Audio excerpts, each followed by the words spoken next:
Cher Père Abbé émérite, cher Monseigneur Le Gall, cher Père Abbé de différentes abbayes, chers frères moines de Solesmes et d'ailleurs, Madame la postulatrice de la cause de béatification de Don Prosper Guéranger, chers intervenants à ce colloque et chers présidents de séance, chers participants, je suis très honoré d'ouvrir solennellement ce colloque intitulé « Don Guéranger, un moine au cœur du monde et de l'Église ». À la lecture du programme de ce colloque, on devine déjà à quel degré d'érudition les différents intervenants se situent. Je suis néanmoins certain qu'ils sauront, par leurs propos, intéresser celles et ceux qui estiment devoir tout apprendre de Don Guéranger, cette grande figure du monachisme. Né sartois, il mourra en cette abbaye de Solesmes le 30 janvier 1975. J'ai lu avec beaucoup d'intérêt l'article intitulé « Les derniers jours de Don Guéranger » dans la dernière lettre aux amis de Solesmes. Même au cours de ces derniers jours, l'intense personnalité de Don Guéranger transparaît. La personnalité d'un homme qui a définitivement dit oui à Dieu et qui cherche à être, même au cours des derniers événements de sa vie qui se succèdent, le reflet de la gloire de Dieu. Et cela passe par, finalement, des événements très simples. La veille de sa mort, il faisait encore le catéchisme. Il se rendait aussi à Sainte-Cécile. Sa dernière messe qu'il a célébrée, c'était le 27 janvier, je crois, le jour de la Saint-Julien. Il tenait beaucoup à cette fête de Saint-Julien qui marque profondément notre diocèse. On dit des saints qu'ils sont des aventuriers de l'essentiel, qui se donnent à Dieu et se laissent envahir par lui. Alors que la cause de béatification de Don Guéranger est en cours, il reviendra bien sûr à l'Église de déclarer ou non l'héroïcité des vertus dont il a fait preuve toute sa vie. Nul doute qu'à travers son itinéraire religieux, intellectuel et politique, on peut discerner l'expression d'un grand nombre de vertus. Il y a fort à parier qu'en réhumanisant l'image de Don Guéranger, on parvienne également, petit problème technique, il y a fort à parier qu'en réhumanisant l'image de Don Guéranger, on parvienne également à discerner certaines de ses imperfections. La géographie nous enseigne que les saints et les saintes savaient eux-mêmes discerner leurs imperfections et se reconnaître pécheurs. La grande fécondité de Don Guéranger continue d'irriguer la vie de notre Église et en particulier la vie de notre diocèse. J'en rends grâce avec toutes celles et ceux qui connaissent le rayonnement de l'abbaye de Solesmes qui nous fait la joie de nous accueillir aujourd'hui. J'aurai moi-même la joie d'accueillir toute la communauté en la cathédrale du Mans le samedi 18 octobre prochain, en présence du peuple de Dieu rassemblé pour commémorer le 150e anniversaire de la mort de Don Guéranger. Pour l'heure, nous continuons de travailler ardemment pour faciliter l'énorme travail de la postulatrice de la cause de béatification, Madame Hélène de Courrèges. Je remercie toutes celles et ceux qui sont d'une manière ou d'une autre engagés dans ce travail rendu d'autant plus important que Don Guéranger a beaucoup écrit. Je regrette vivement de ne pas pouvoir rester avec vous. Je célèbre à 10 heures les obsèques d'un prêtre à Loué, à Conly, pardon. Puis, je suis retenu par une journée de formation avec les prêtres du diocèse du Mans. Alors que Dieu bénisse cette journée d'études, qu'il la rende féconde pour chacun d'entre vous, qu'il la rende féconde aussi pour la vie de notre Église. Je vous remercie et je vous assure de ma prière.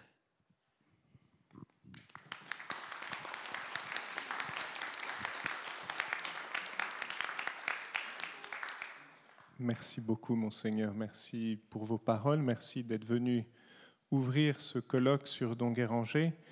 Depuis le début, depuis que vous êtes évêque du Mans, nous nous sentons vraiment soutenus dans cette démarche qui a repris à peu près au moment de votre arrivée. Et vraiment, on sent que c'est quelque chose qui vous tient à cœur, que vous suivez de près. Et c'est un grand soutien pour nous. Donc vraiment, je voudrais vous remercier et je demande à l'Assemblée d'applaudir une nouvelle fois Monseigneur Villemin.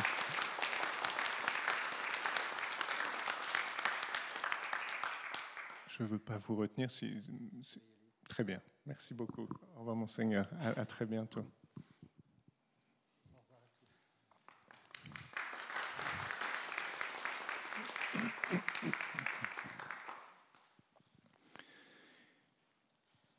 Je remercie aussi les organisateurs, Hélène de Courrèges, Daniel Odon-Hurel, d'avoir précisément organisé ce colloque sur Don Guéranger à l'occasion du 150e anniversaire de sa mort ici à la Marbrerie et d'avoir réuni tant d'intervenants de haut niveau académique, mais aussi d'avoir invité des membres de la congrégation de Solesmes à intervenir dans ce colloque. Je vous remercie aussi à vous tous qui êtes présents, contributeurs ou participants, en tout cas désireux de mieux connaître Don Guéranger. Et je vous souhaite la bienvenue à tous ici à Solesmes, chez Don Guéranger.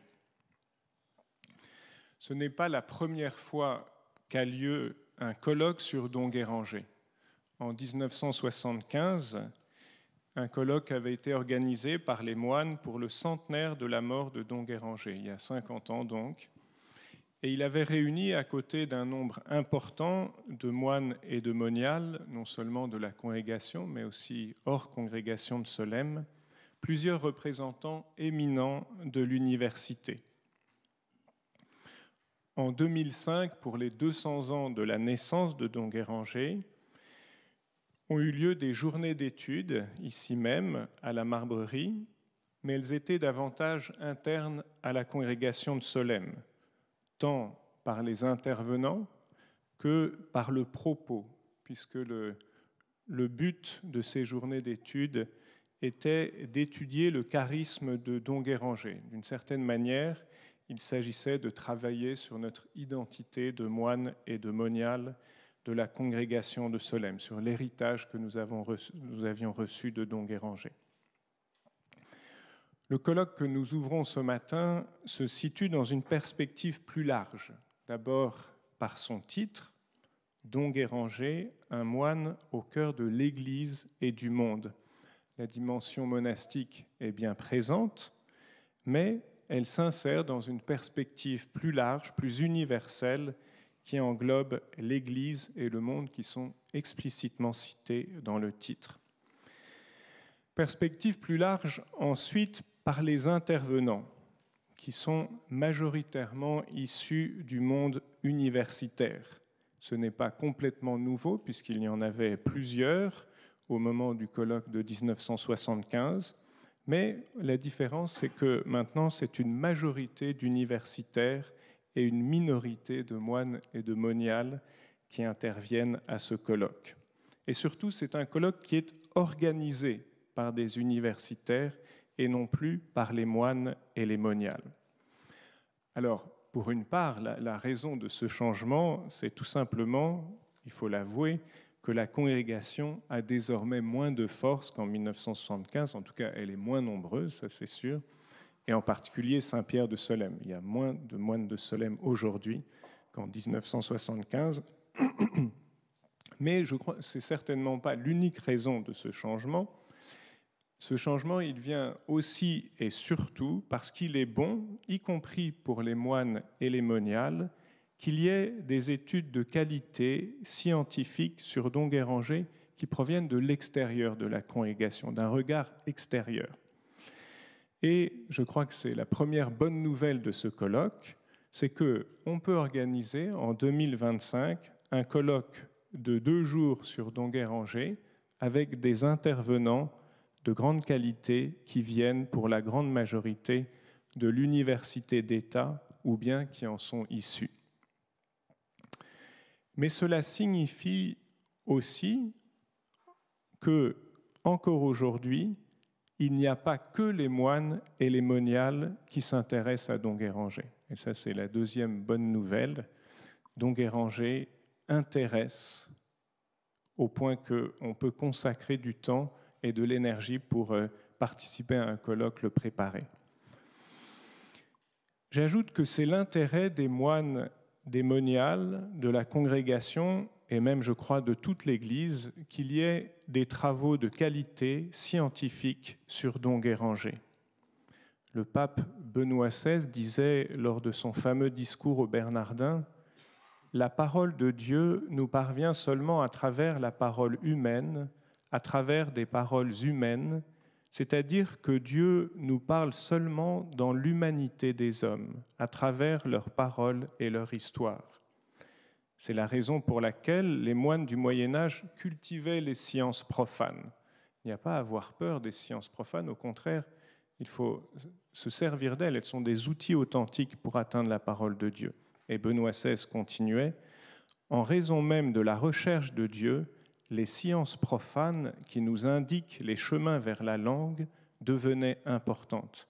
La bibliothèque faisait à ce titre partie intégrante du monastère, tout comme l'école. » Monseigneur Villemin nous disait tout à l'heure qu'un saint sait aussi reconnaître ses erreurs, ses fautes, et donc la géographie, si elle est saine, c'est aussi voir les défauts des personnes, des saints qu'elle étudie. Et je crois que le regard extérieur des universitaires vient compléter ce regard pour nous, nous apporte un plus qu'il est très important de recevoir. C'est aussi ce que dit le pape François, ce qu'a dit le pape François dans une lettre qu'il a signée le 21 novembre 2024 sur le renouvellement de l'étude de l'histoire de l'Église. Il nous mettait en garde sur ce qu'il appelle le monophysisme ecclésiologique. D'ailleurs, expression utilisée par un théologien français. Et le pape François écrivait ceci, « Nous devons aimer l'Église comme une maman, telle qu'elle est, sinon nous ne l'aimons pas du tout. Et nous n'aimons qu'un fantôme de notre imagination. L'histoire de l'Église nous aide à regarder l'Église réelle pour pouvoir aimer cette Église qui existe véritablement. » Donc, merci encore aux intervenants qui, j'en suis sûr, vont nous aider à avoir ce regard qui va nous permettre de mieux aimer l'Église Don Guéranger tel qu'il est. Toute étude historique sérieuse nécessite de travailler sur les sources. Et je voudrais profiter ce matin pour remercier tous ceux qui ont patiemment travaillé à la collecte, à la mise en ordre et à l'analyse des archives de Don Guéranger, dont Saultner, qui est juste devant, dont Guillemard, je ne sais pas s'il est là, en tout cas ici, le père Couillot encore plus au fond, mais aussi M. Quintel, Emmanuel Domergue et d'autres. Et je voudrais aussi ajouter sœur Marie Desneiges, qui a travaillé aux archives de Sainte-Cécile. Merci à vous tous et à ceux que j'oublie pour ce travail essentiel. Et puis il me reste maintenant juste à souhaiter aussi que les actes du colloque puissent être publiés rapidement pour que ce travail utile et important puisse se diffuser, sortir de la marbrerie. Déjà, on est content que ce soit diffusé sur YouTube, c'est très important, mais je crois que ça ne nous dispense pas de publier les actes ensuite. Et donc, merci à tous ceux qui participeront à ce travail. Merci encore, chère Hélène, cher Daniel, et je vous passe maintenant la parole.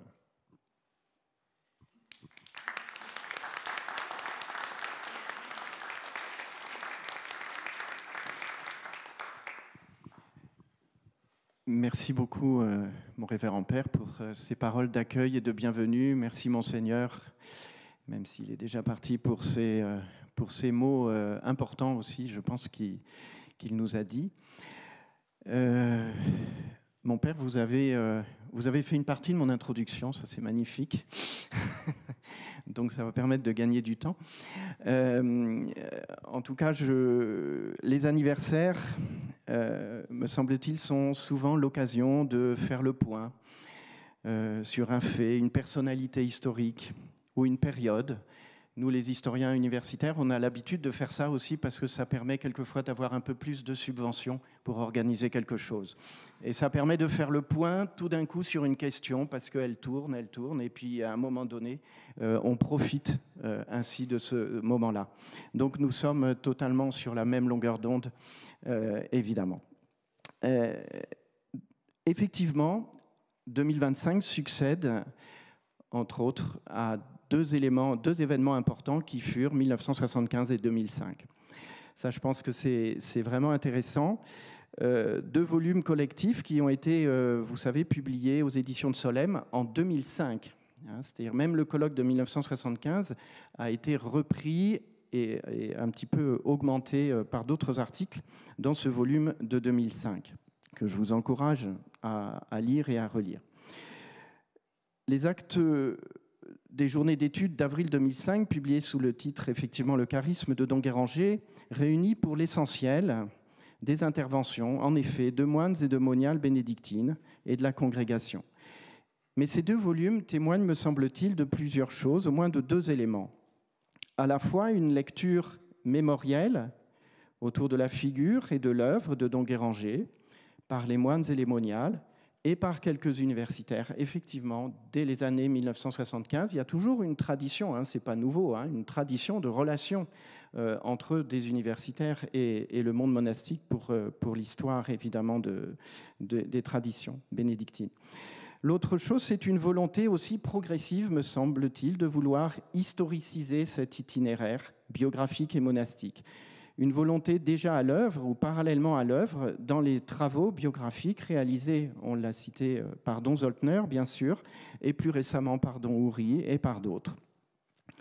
Dans les deux cas, c'est malgré tout une histoire à prédominance interne qui s'impose, rejoignant tout simplement l'historiographie du monachisme moderne et contemporain avant les années 1980-1990. C'est ainsi que sur, effectivement, 26 contributions au volume, réunissant pour l'essentiel donc les articles de 1975 liés à ce colloque, une vingtaine émanaient déjà de moines ou de moniales. Cette dimension interne est encore plus marquée, mais elle était voulue comme telle, bien sûr, voulue comme telle, dans le volume des actes de 2005 autour de la notion de charisme. Alors ainsi, aux yeux des historiens externes que nous sommes, ces deux volumes constituent des analyses fines, bien sûr, mais aussi finalement des sources pour nous. Des sources indirectes pour comprendre l'histoire aussi de l'œuvre monastique de Don Guéranger, l'histoire de sa réception, d'abord dans sa famille régulière. Donc ces travaux-là deviennent en quelque sorte une source.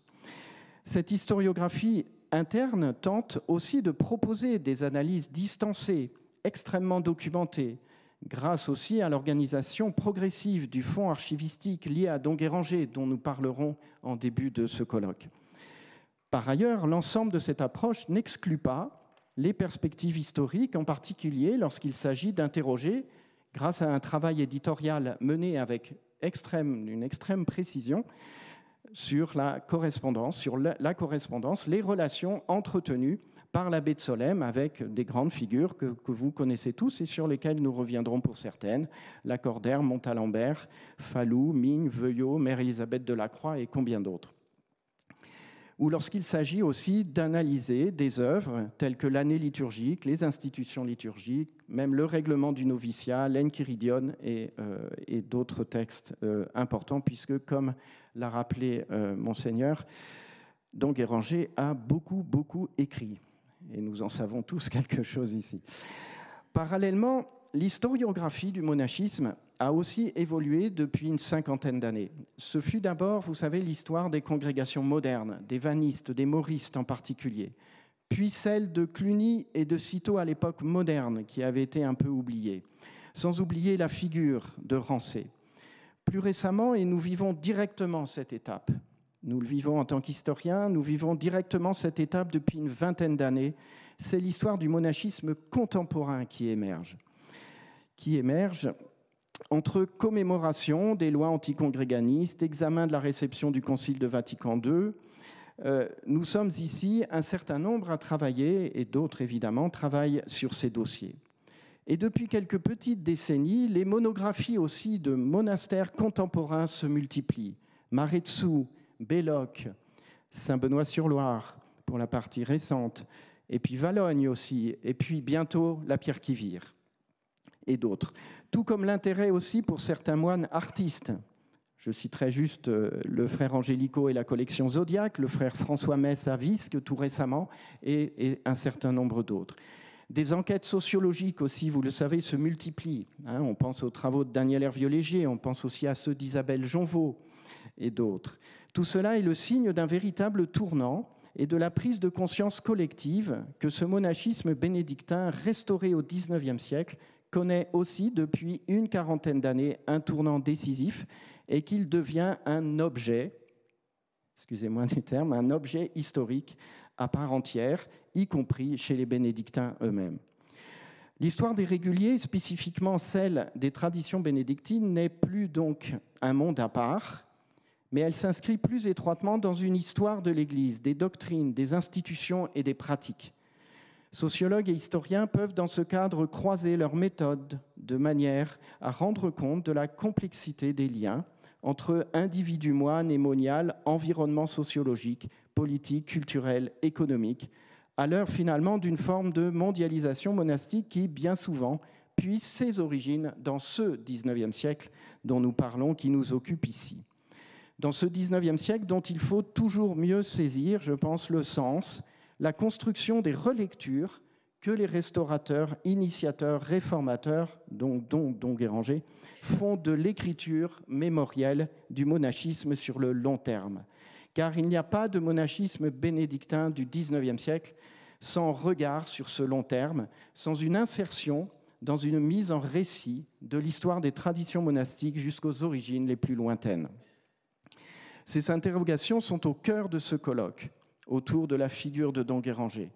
Une personnalité particulièrement riche, développant un véritable et profond projet monastique, indissociable d'une certaine perception d'un à la fois lointain et proche héritage, indissociable aussi, vous le savez tous, des transformations politiques, économiques, religieuses du monde qu'il connaît.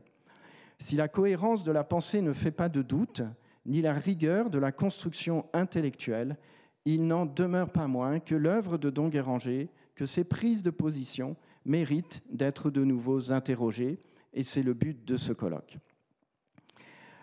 Plus précisément, il s'agit en quelque sorte de, entre guillemets, déconstruire la figure historiographique de celui qui ne fut pas le seul à penser au XIXe siècle le monachisme, l'Église et la société, en examinant à nouveau frais et de façon croisée, contextualisée avec précision son itinéraire, en tentant peut-être aussi de réhumaniser son image pour mieux l'inscrire dans l'histoire. Dans ce cadre, au départ, plusieurs thématiques transversales furent à l'origine envisagées par le comité scientifique de cette rencontre. On avait envoyé un document qui présentait un appel à communication sur lequel figuraient différents thèmes. Don Guéranger, inspirateur, éveilleur, directeur spirituel. Don Guéranger et la liberté de l'homme. Don Guéranger et la définition de la tradition de l'Église. Don Guéranger et les dévotions. Alors, de ces propositions initiale, nous sommes arrivés à un programme que vous avez sous les yeux, structuré en 3 thèmes: fondements monastiques et spirituels, théologie et ecclésiologie, et Don Guéranger, la société et l'Église. 3 thèmes plus transversaux sans doute, qui révèlent aussi la manière dont l'abbé de Solesmes a vécu son rapport au monde et la place du monachisme dans l'Église et son histoire, mais qui révèlent aussi l'évolution historiographique récente dont je parlais, qui tend donc à inclure Don Guéranger et ce monachisme du XIXe siècle dans une histoire religieuse élargie, représentative de sa diversité institutionnelle, religieuse, culturelle et politique. Alors je voudrais, au nom du comité d'organisation, remercier l'ensemble des intervenants. Je voudrais aussi vous faire part de l'absence du frère Lucien Jambord, qui se remet tranquillement, mais qui se remet de problèmes de santé, donc le bibliothécaire et archiviste de l'IGUG. Je voudrais aussi vous faire part de l'absence de Silvio de Franceschi, qui n'a pas pu venir, et de Christian Sorel, retenu aussi, lui, pour des raisons familiales. Mais leurs textes figureront néanmoins dans le volume qui sera publié par la suite. Et j'ai bien compris le message du Père Abbé. Nous avons bien compris. Nos remerciements, évidemment, s'adressent très profondément et aussi à l'abbaye Saint-Pierre, qui nous accueille ou qui nous accueillait si généreusement durant ces 2 journées. Remercier aussi l'abbaye de Sainte-Cécile pour son hospitalité.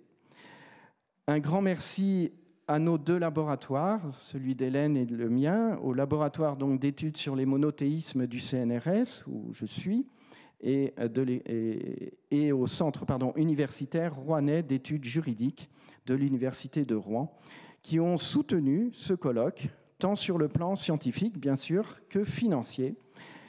Mais je veux remercier aussi l'Association pour la canonisation de Don Guéranger pour sa précieuse contribution financière. Enfin, un immense merci, avant même le début du colloque, ou tout juste, à Odile Pruvot pour sa contribution absolument parfaite, sa réactivité incroyable pour l'organisation matérielle de ce colloque. Alors j'invite les intervenants à respecter les temps de parole, une 30aine de minutes. Et donc, j'invite les présidents de séance à faire preuve de rigueur, certes, mais de rigueur empreinte de cet esprit de discrétion et d'humanité cher à Don Guéranger. Cette discipline nous permettra, et c'est le plus important, en fait, c'est ça, de mieux nous écouter mutuellement, de mieux échanger les uns avec les autres lors des temps de discussion. Alors, au nom du comité scientifique, je nous souhaite véritablement un très beau colloque. Je termine juste pour vous qui êtes là, pour les personnes qui sont là, que nous sommes évidemment invités, pour ceux qui le souhaitent, à participer à la messe conventuelle, ce qui explique l'horaire un peu surprenant, peut-être pour certains, de la première session du matin, de ce matin et de demain, puisque nous nous arrêtons bientôt, incessamment, pour reprendre autour de 11h15.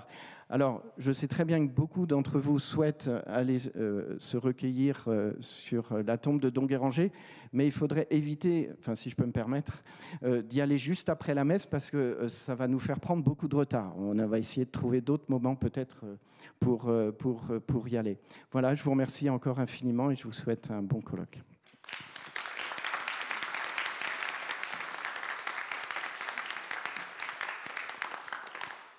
Voilà, alors on voulait être tellement à l'heure qu'on on est un peu en avance. on est un peu en avance. Je ne sais pas, Hélène, si tu veux ajouter quelque chose. Bon, écoutez, profitez de l'exposition qui est derrière, qui est un travail absolument magnifique, très bien présenté esthétiquement et sur le plan du contenu. Nous avons du temps et ça fait plaisir d'avoir un peu de temps aussi pour échanger. Donc, et nous nous retrouvons de toute façon autour d'11h15, ici même tout à l'heure. Voilà, merci. 11h15, oui, à 11h15, mais bon, voilà. Je veux tranquilliser, je ne veux pas stresser tout. Merci beaucoup.